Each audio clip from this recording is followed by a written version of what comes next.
Es que la transformada Fourier discreta. En inglés, la abreviatura es DFT, Discrete Fourier Transform.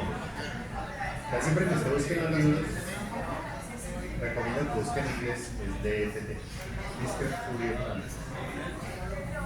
Ahora, ¿cuál es la diferencia con las anteriores? Con lo que vimos hasta ahora. La diferencia está en que usted arranca con una señal. Ahora sí ya es un hecho y te la pasas. Una señal física. Resulta que para los sistemas modernos procesar una señal que es continua implica mucho cómputo, demasiado cómputo. De hecho, aquí hay una discusión actual con eso. Los físicos élite de hoy en día se preguntan si en realidad el tiempo es continuo y la élite se hace. No hay cosa como tal como una señal perfectamente continua del tiempo. Lo que pasa es que nuestra percepción nos permite llegar hasta ciertos niveles de tiempo y para nosotros algo parece continuo, pero digamos que desde el punto de vista nuestro una señal se puede hacer continua, es decir, tiene infinitas muestras o ciertos diferentes puntos. Entonces, como para nuestros sistemas de cómputo no tienen tanta capacidad de procesamiento, han definido que es mejor no tomar las señales continuas sino muestras. Entonces, cuando usted tiene una señal física, por ejemplo, como los sensores o dispositivos que capturan la señal, generalmente les va a ocurrir esto.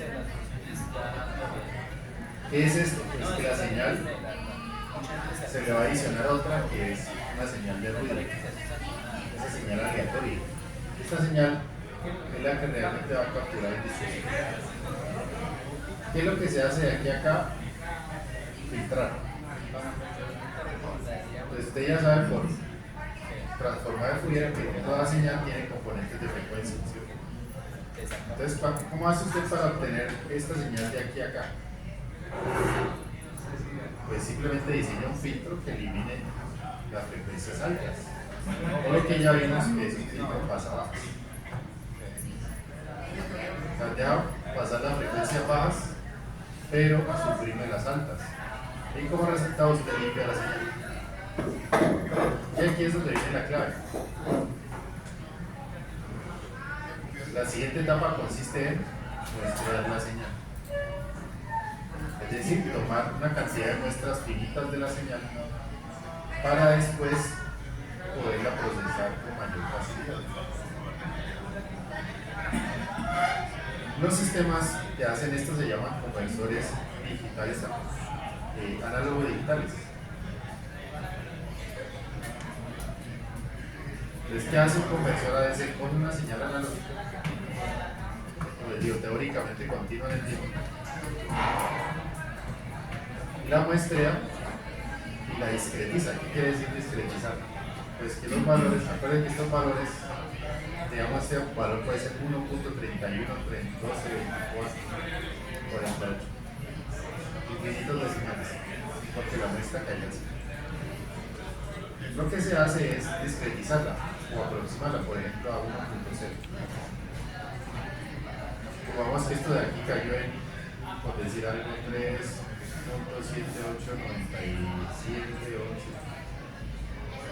Se discretiza a 4. Entonces lo que hace el conversor análogo digital es muestrear y cada muestra la discretiza, o sea, la aproxima a un valor finito o decimales finitos. ¿Cuál es el objetivo de eso? Para que en el siguiente bloque estos valores se puedan convertir a bits de forma masiva. ¿Cuánto es 4 en binario? Había uno. 0, 1, 0, 0, 0, 1, 2, 3. O sea que 4 es 1, 0.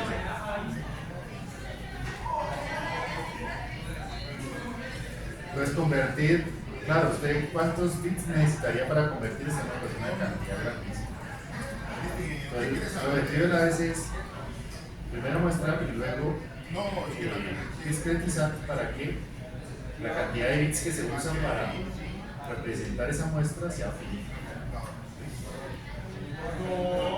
Y así, usted ya con esto tiene ya la versión digital de estas. Y ya teniendo eso, usted ya puede hacer lo que quiera. Que yo quiero que la IA la aprenda para que la pueda duplicar. Que yo quiero eso almacenarlo en una memoria para después reproducirla. Que yo quiero esos bits para meterlos en un software de DJ para que le meta unas frecuencias a mitad. Esa la aplicación del software de Process Data. Exactamente, entonces este de aquí ya es la aplicación, lo que usted quiera hacer con ella. Pero pues sin esto, no pasa nada. Porque hoy existe la IA que puede hacer casi de todo, pues, porque toda la información se convierte a bits. Y una vez que usted ya convertido a bits, puede hacer lo que se le dé la gana. Antes, difícil. ¿Qué había antes de los CDs? El Memorias, cassette. el cassette, Yo me tocó con el cassette en la primaria. el cassettecito que era una cosita así. Sí. Yo le metí en la grabadora y adentro tenía una cintica muy. No, profe, ese. ¿Cómo es que llamaba eso? Sí, son cassettes. ¿De memoria? Si era cassette, era para música. Si era para beta, era para películas, Betamax. No, era para el computador que uno le hacía así. Era una Está cosa. hablando usted del floppy. Sí. Del floppy, el simbolito de la memoria. Ajá, eso. No, este cassette, de hecho, ese es más viejo que usted porque yo lo utilizo. Era para escuchar música. Y lo traía como una música, memoria. antiguamente, este ni siquiera este es posterior a este.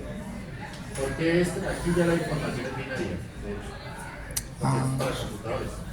Allá los bits existían. En este no. Va a buscar en su casa, pregúntele a su papá, a su abuelo si tiene casa. Entonces, ahí la música era grabada analógica. Y antes de este, ¿qué había? El disco LP. ¿El vinilo? O de vinilo. Para no tener. Se almacenaba en una cinta negra, ¿no? Ese. ¿El cassette, es una cassette. cinta Y lo negra. rebobinaba. Y en el vinilo también era analógico, lo que pasa es que lo que grababa era analógico. ¿Cuál era el problema de eso? Que precisamente este almacenamiento era analógico. Como no era binario, almacenar ocupaba mucho espacio. Y tenía otro problema, usted no lo podía manipular. O sea, con información analógica usted no la puede manipular. ¿Qué hace usted ¿qué hacen los DJs con discos de vinilo? Pues sobreponer uno sobre la otra, pero alterar la información del disco no es posible. Lo máximo que hacen es moverle ahí para que raye y eso es porque la información es analógica. Los DJs modernos que usan ya ni siquiera usan disco, usan grabación. Grabación. Ya pueden hacer lo que quieran con la canción. Alterarle las frecuencias, cambiarle de tono, distorsionarle las voces, bueno, lo que se les dé la gana. ¿Por qué lo pueden hacer? No, porque ya existe la versión binaria. Con la versión binaria usted ya puede hacer lo que quiera. Entonces por eso esta señora es tan importante hoy en día. Vamos a ver ya la otra, cuando estemos terminando el tema les vamos a mostrar cuál es la siguiente a esta, que es la FFT, la Fast Fourier Transform. Y ese es considerado el algoritmo más importante de ingeniería de la historia. Así de bravo es eso. Y voy a explicarles cómo usarlo. Y lo vamos a ver en un video porque es el más importante, o considerado el más importante de todos los tiempos hasta ahora. Pero para llegar allá, pues primero tenemos que pasar por esto. Bien, entonces, cuando usted tiene una señal continua como esta, la punteada, entonces lo que hace para poder obtener la DFT, lo primero que tiene que hacer es discretizarla. o sea, muestrear. Entonces, ¿qué es lo que hacen las muestras? Pues pasar una señal que es de X de T a una que es X de M. Pasa una señal continua a una señal. Para hacerlo, pues lo que hay que hacer es mostrar la señal cada cierta frecuencia. Esa frecuencia de muestreo pues depende de cada cuánto usted la va a muestrear, es decir, del periodo de muestreo, que es la distancia en tiempo entre una muestra y otra. Para que esto funcione, obviamente, el periodo de muestreo debe ser constante. Es decir, cada muestra, digamos, usted la muestra cada segundo, o cada 10 milisegundos, o cada 30 minutos, lo que sea. Pero ese es una constante. Ese valor es el mismo. Y cada vez que se repite ese T, se toma la muestra de la señal. En este caso, por ejemplo, si hacemos eso, si muestramos esta señal cada 10 segundos, vamos a obtener, como es un ejemplo, no tenemos el dato aquí exacto de la frecuencia, pero fíjense que obtenemos 3, 7, 8, 5, menos 1, menos 4, menos 3, menos 2. Es decir, esta señora, fíjense que solo contiene las amplitudes de la señal en ese punto. ¿Cuántas muestras tomaron ahí? 1, 2, 3, 4, 5, 6, 7. Entonces ahí se tomaron un total de 8. Con una diferencia de segundos, ¿no? Sí, claro, como no sabemos todo, aquí cuántos segundos había, pues digamos, supongamos que aquí habían 10 segundos, ¿sí? Supongamos. Como hay 10 segundos y usted tomó 8 muestras, entonces quiere decir 10 segundos dividido entre 8, haga la cuenta. Ese sería el periodo de muestreo. Porque los 10 segundos los fragmenta en 8 pedazos. ¿Sí o no? Que usted va a tomar más muestras, pues si son 10 muestras, pues tendría que aumentar el periodo de muestreo, de disminuirlo, porque lo que tendría que hacer es 10 segundos dividido 10 muestras, pues le da un segundo. Entonces en ese caso, la distancia entre muestra y muestra sería un segundo, y en vez de 8 valores, aquí tendría 10. ¿Sí? Ya. ¿Entendido hasta ahí? Entonces, ¿qué pasa? Pues entre más muestras usted tome, más información extrae de la señal, ¿no? El asunto es que esa frecuencia de muestreo debe cumplir una norma. Y es esta.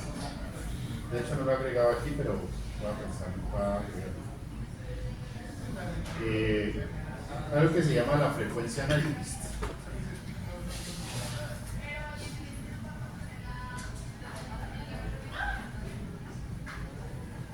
Para que una señal se muestre sin perder información, porque digamos que esta señal usted la muestrea, supongamos que llegó, muéstrela 2 veces nomás.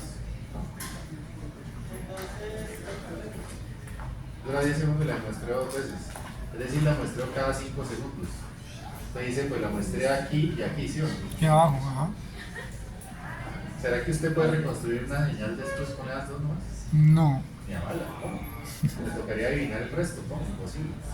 Pero también si usted hace muchos muestreos, la memoria no le...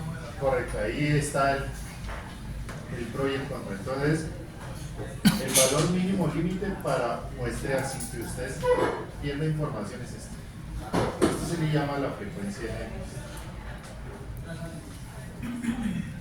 Que dice que la frecuencia de muestreo debe ser como mínimo el doble de la frecuencia más alta de la señal. ¿Qué quiere decir la frecuencia más alta de la señal? Acuérdense que una señal puede estar compuesta de varias frecuencias, ¿sí? Entonces la frecuencia de muestreo debe ser como mínimo el doble de la más alta, como mínimo. Entonces es como para que usted la pueda reconstruir después.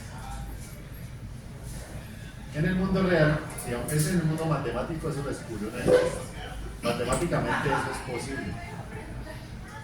Digamos que si aquí la frecuencia, si esto es 10 segundos, ¿no? Entonces quiere decir que esta señal tiene una frecuencia de 1/10, o sea, 0.1 Hz.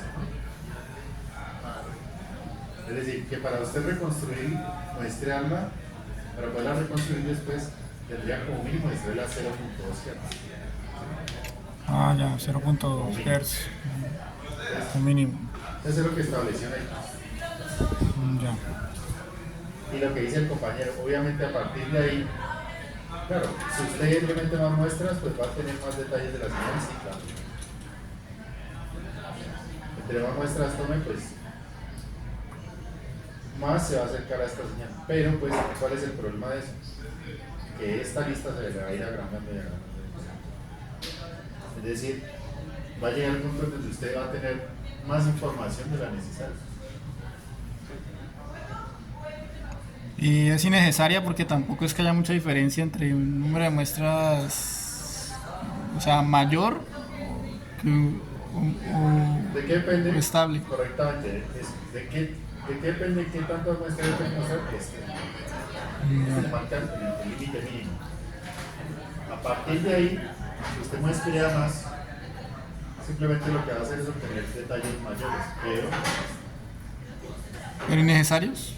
En realidad. no necesarios. No necesarios. Pero lo importante es que no cumpla esto, porque usted muestre a una frecuencia inferior al doble de la Mach, ahí sí que es imposible reconstruir. No es posible. Y eso lo mostró X por allá en los 1940. Pues entonces, ya sabemos que es muestrear. Entonces, muestrear es convertir una señal continua a una señal discreta como esta. Y en el arreglo lo que contiene esa señal es los valores de amplitud. ¿Qué es la transformada de Fourier? La transformada de Fourier lo que hace es convertir ese tren de muestras, mire la acá, en otro tren de muestras. Por eso aparece X mayúsculo. Aquí sí hay que hacer una diferencia entre lo mayúsculo y lo minúsculo. Ese X de K quiere decir que genera otro tren de muestras, fíjese, desde 0 a n-1 también. Pero estas muestras ya son números complejos. Estos números de aquí son números reales, porque son amplitudes. Pero la transformada de Fourier discreta convierte esas muestras en otro tren de muestras, pero ese tren de muestras es un número, está formado por números complejos. Eso es lo que hace la transformada de Fourier en términos generales. Convierte una serie de números en otros. Lo que pasa es que la nueva serie está formada por números complejos y no números reales. ¿Ya? Hasta ahí, claro. Ahora sí, ¿cómo está definida la transformada de Fourier discreta? Está definida de esta manera. Este es como lo presentan en los libros. No se asuste con este. Este de aquí ya es el viejo y conocidísimo, vea la J. Pues lo que pasa es que lo presentan ahí, yo supongo que para que sea como más elegante. Este señor W sub n es este. Es una exponencial e a la menos j 2pi sobre n. ¿Y quién es n? Número de muestras.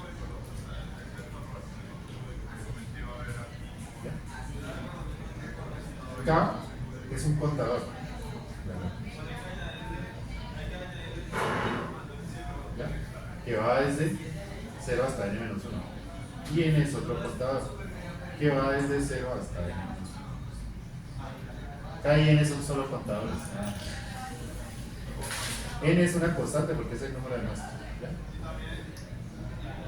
Fíjense que la transformada de Fourier discreta es una sumatoria de términos, donde cada uno de este exponencial yo lo voy a multiplicar por cada uno de los x de n que obtuve en la muestreo. ¿Ya? Y luego le elevo a la k por n. Fíjense que La transformada de Fourier discreta es una sumatoria, es una serie, lo que ya hemos hablado, es una serie de números. Donde hay dos índices, el K y el N. La transformada inversa, que es la IDF inverse, Discrete Fourier Transform, está definida así. ¿Cuál es la diferencia? Que aquí es el X de K, o sea, donde este arreglo, el W sub N es el mismo, y la diferencia es que aquí es menos, y aquí está 1 sobre N. Entonces usted, fíjense que en ambos casos, la ventaja de esta transformada es que en ambos casos es una serie de números. Y da la impresión que es como reutilizable o modular. Es decir, es fácil llegar de aquí a acá o de acá para allá, sí, es fácil, con un algoritmo. Porque ambas son una serie donde este término es común. Lo que está cambiando es el signo y este elemento que usted reemplaza. Mientras que en la inversa es x de k, porque la idea es que usted convierta de x de k a x de n. En la otra es convertir de x de k a x de n. Por eso le digo a Gaby la distinción entre x minúscula y x mayúscula. Esa es la definición. Vamos a ver cómo se aplica.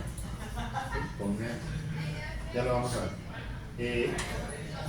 ¿Cuál es la relación entre la transformada de Fourier discreta y la transformada de Fourier de tiempo continuo? Miren acá. Esta es la definición de la transformada de Fourier de tiempo continuo que vimos. Tal cual. Miren que era integral de los infinitos de la señal de tiempo e a la cota 2 pi ft. Observe ahora acá. Miren que el término que está aquí, K sobre N, es como el equivalente a la frecuencia de la transformada de Fourier continua. Es decir, K sobre N hace el papel de la frecuencia, o el componente de frecuencia. Y la N es la variable. Entonces en las continuas, parece que era una señal continua de tiempo, la convertimos a una señal que depende de F. Acá una señal que es discreta, que depende de N, la convertimos a otra discreta, lo que pasa es que esa otra discreta depende de K. Entonces, pero tiene similitudes. Ustedes ahora acuérdense que la integral es como el equivalente de la sumatoria. ¿Cuál es la diferencia? Que la sumatoria se utiliza cuando los términos son la integral se utiliza cuando son infinitos. Pero fíjense que tiene muchas similitudes. ¿Por qué les decía que los x de k son complejos? Son números complejos. Véanlo aquí. Miren que la expresión es así. Y este señor, digámoslo, llamémoslo B. Y fíjense que si lo representáramos así sería de esta forma. Entonces supongamos que usted quiere encontrar el x de k. Entonces serían sumatorias de 0 hasta n menos 1. Entonces empieza cuando n igual a 0,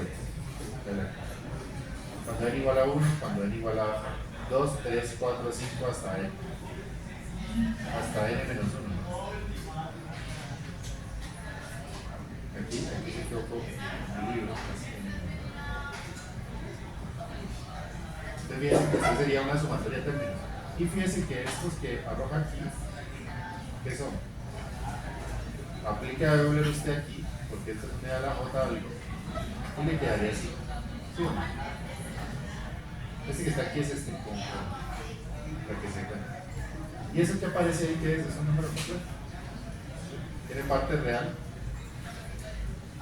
y parte imaginaria. Ahí está.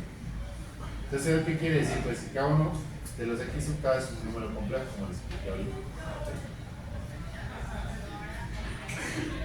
Entonces, ¿cuál es la ventaja de que la serie sea un número complejo?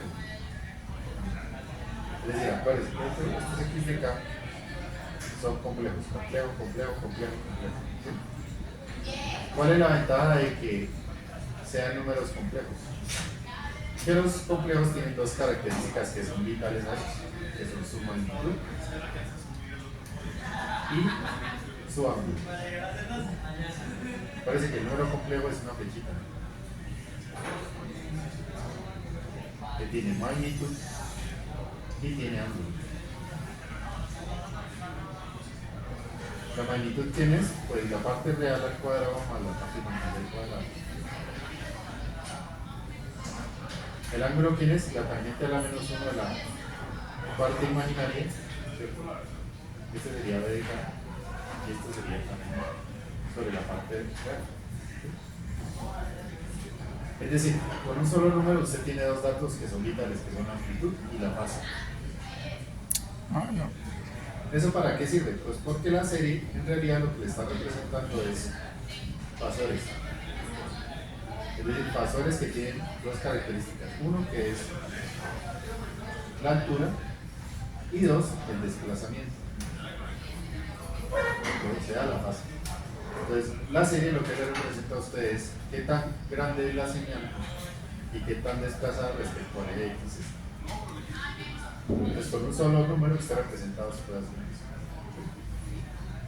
Entonces, es un mecanismo inteligente para poder representar señales usando números complejos. Entonces, ahora sí vamos el ejemplo. ¿Cómo se hace? Ahora sí lo que vamos a hacer es aplicar esto, señor. Vamos a aplicar esto.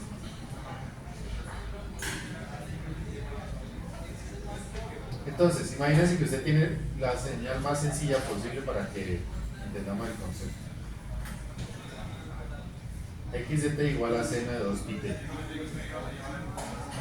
¿Qué amplitud tiene esta señal? 1. ¿Qué frecuencia tiene esta señal? 2 pi t. No. ¿Cuál es la frecuencia ahí? Hertz. Ambos. Acuérdense que aquí, esto aquí es WT, ¿no?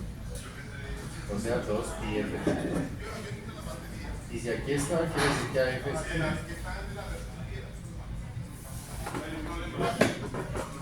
Entonces, es decir, la señal tiene un hertz. O en otras palabras, el periodo de un segundo. ¿Sí?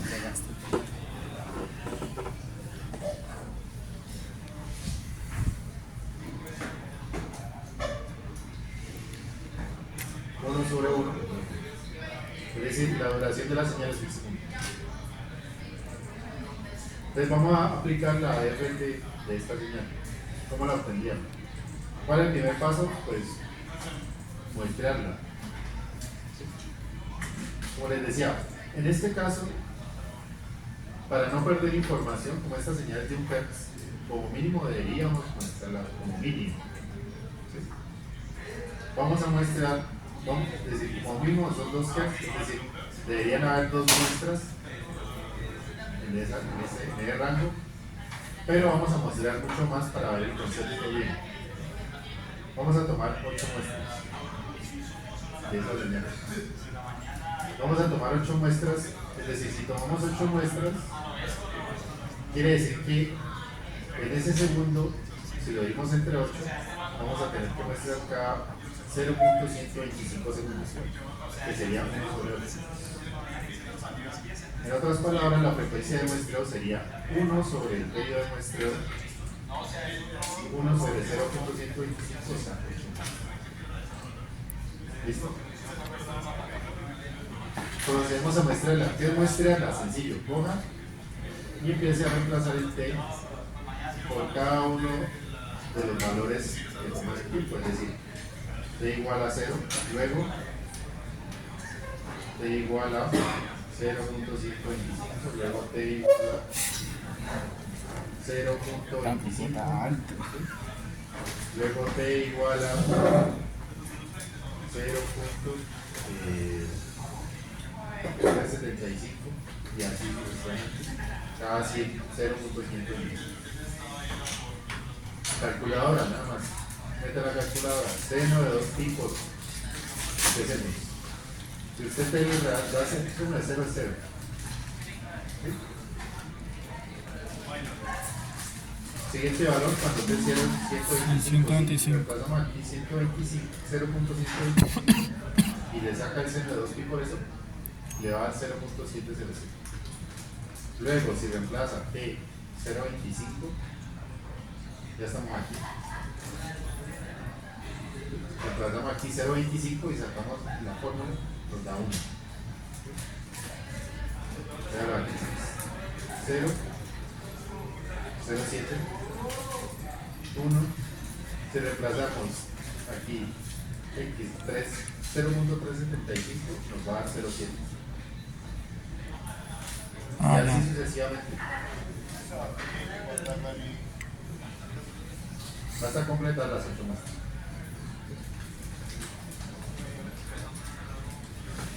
Paso siguiente, ¿cuál es?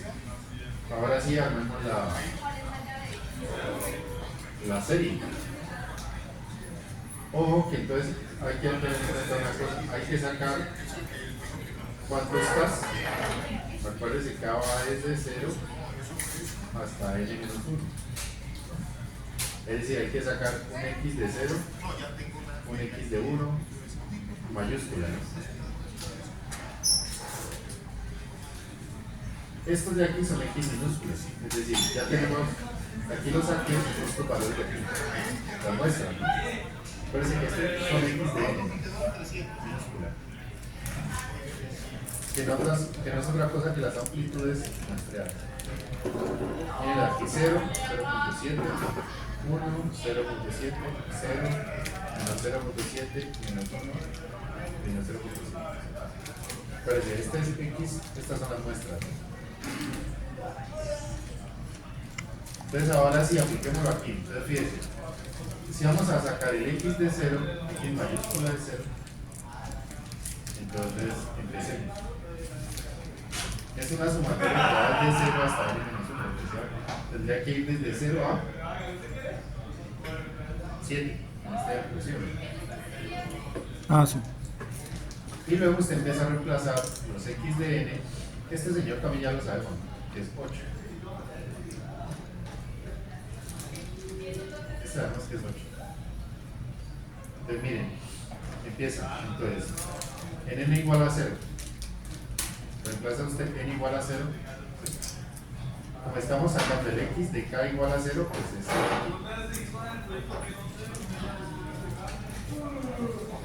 2pi n. X de 0 minúscula, x de 0 minúscula, ¿cuánto es? 0, ¿no? Y está en la tabla, 0. Siguiente valor, n igual a 1. Entonces cuando n igual a 1, entonces x de 1, 0.707. Y a la j, 2pi, k sigue siendo 0. Recuerden que estamos en x de k igual a 0. Recuerden que todos estos tienen que tener k igual a 0 porque estamos en x de 0. El n es igual a 1. Listo, siguiente término. X de 2, que sería este, vale 1. N, 8 el mismo, k igual a 0, n igual a 2. X de 3, 0.707, y a la j 2pi, k igual a 0. Aquí está mal, aquí sería 3.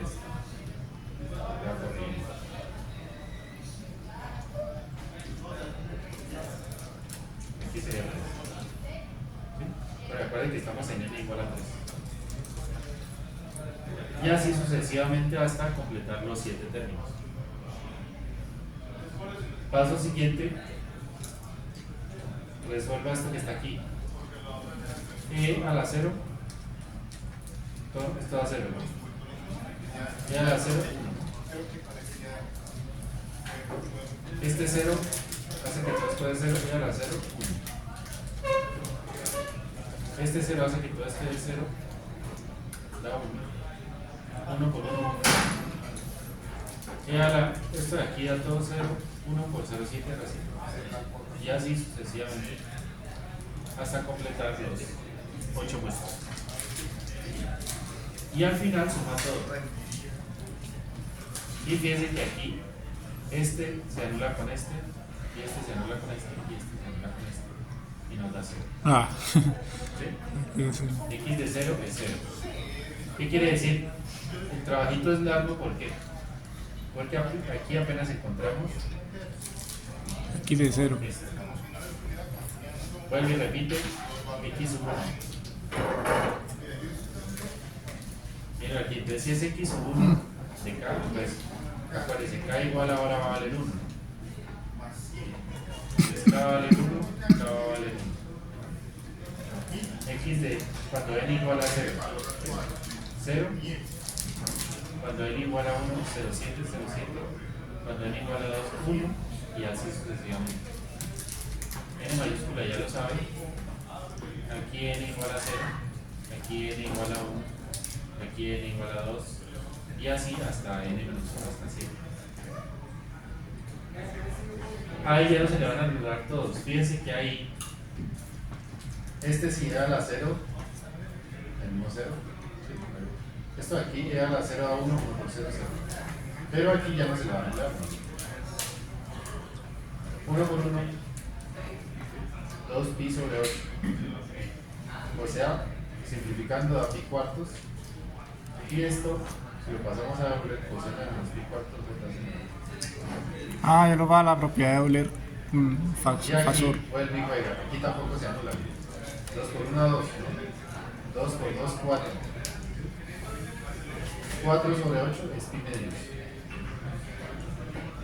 Y otra vez vuelve a coseno de pi medios. Porque aquí es negativo. Más j menos pi medios. Y así sucesivamente hasta n menos 7. Como resultado va a obtener esto.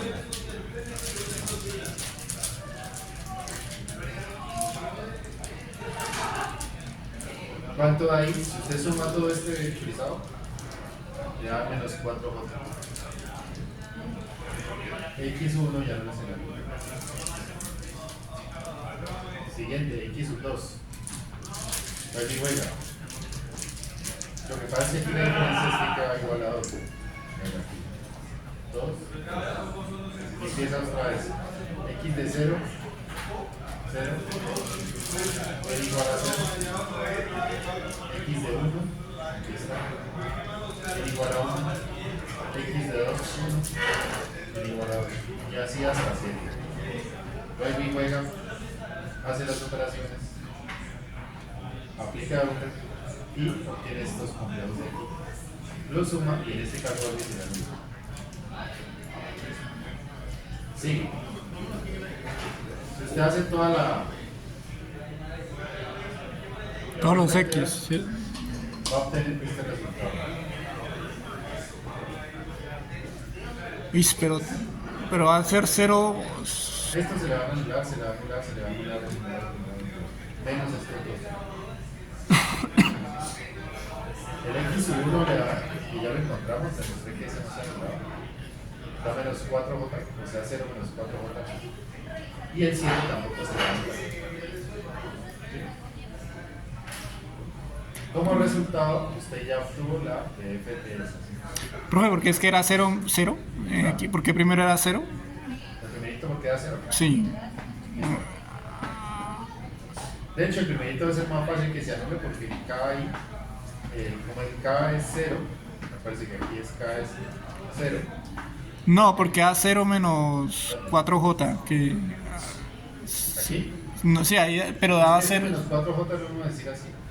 Ah, ok. Aquí lo mismo. Es lo mismo. Se lo puede dejar así menos 4 por Ah, 0 ya. menos 4j lo mismo. Lo que pasa es que usted le puso el número real que es 0, Ah, la parte... Ah, ok. pero la puedo ver. 0 menos 4j menos 4j lo mismo. Conclusión, ahí ya puedo la ¿Alguna pregunta? No. Por Ahora ahora... se va a pasar una FT porque es larguita. No es difícil, pero es larga. Esto también aplica para señales periódicas. No, Esa es la ventaja, que esta aplica para todo. Para periódicas, usted puede convertir con esto cualquier.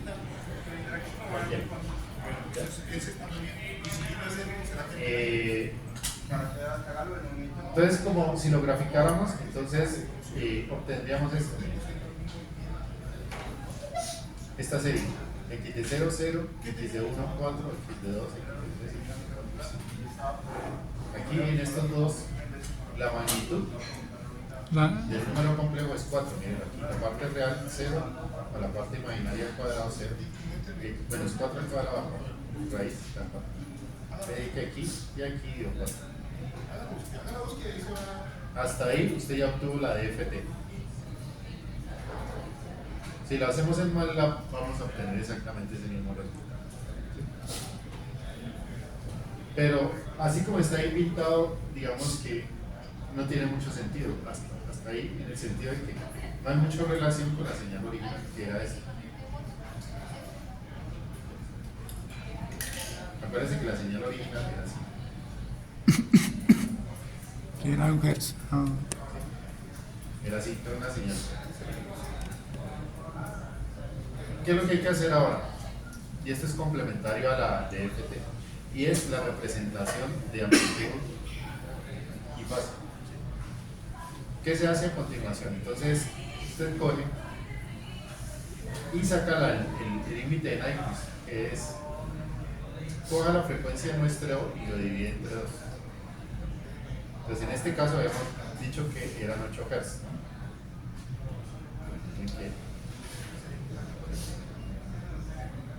Frecuencia de muestreo 8 Hz, ya lo vamos a calcular. Entonces, coja 8 Hz dividido entre 2, da 4, ¿no? Entonces, este señor es nuestra referencia ahora. Como la mitad. Sí.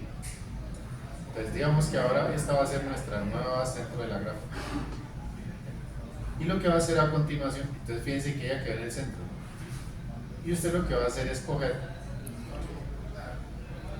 y la muestra del espejo las va a sumar, es decir, miren que estas dos están a 1, 2, 3, ¿no? 1, 2, 3. ¿Qué quiere decir? Que estas dos las suman y genera otra gráfica nueva. Entonces, esta va a ser la mitad ahora, y ahora suma estas dos, 4 y más 4, 8, ¿no? Y este va a ser su nuevo 0. Entonces, este eje va a ser este. Y va a quedar así. Y acto siguiente lo que va a hacer es dividir la magnitud resultante entre la cantidad de muestras que utiliza. Es decir, 8 lo va a ir entre, en este caso, si fueron 8 muestras, entonces 8 sobre 8. Y nos va a dar 1. ¿Sí? ¿Para qué se hace ese cuento? Sencillo, porque ahora sí usted obtuvo dentro de la señal, mire aquí. Parece que esta es una amplitud 1 y frecuencia 1. Miren aquí, amplitud, frecuencia 1. Es decir, usted obtuvo el espectro de la señal, o el mundo del espectro de la señal del tiempo, utilizando un muestreo de espectro. Esa es la utilización. ¿Entendió? ¿No entendió? Pues Supongamos que hubiera sido, por decir algo, 4 seno de 2 pi 3, por decir algo así. La gráfica que usted debió haber obtenido haciendo este proceso debió haber sido aquí. 4. Ah, ya. Sin esta. Si lo hizo bien, pues el resultado le va a dar exactamente igual, indicándole la amplitud y la frecuencia. O sea que esto siempre puede sacar a ojo o depende de la señal. No, pues claro, como son ejemplos simples, se lo puede sacar a ojo, como son ejemplos simples. Pero en la medida que la señal se hace más compleja, Le toca usar la. ahí sí ya le toca hacer el proceso, porque es que ya no. Claro, esto es logímetro, usted sabe que es amplitud y frecuencia sale. Digamos que esto es como para comprobar que usted hizo bien el proceso. Pero si usted ya tiene una señal ya más empleada, que tiene más frecuencias y fases diferentes, y amplitudes diferentes, ahí el paso ya cambia. Aquí porque pues es una sola y no tiene más componentes ni de frecuencia ni de fase. Es fácil mirarlo, pero es como para entender que el resultado concuerda. Entonces, bueno, dejamos hasta ahí y en la otra clase hacemos ya un ejercicio de este.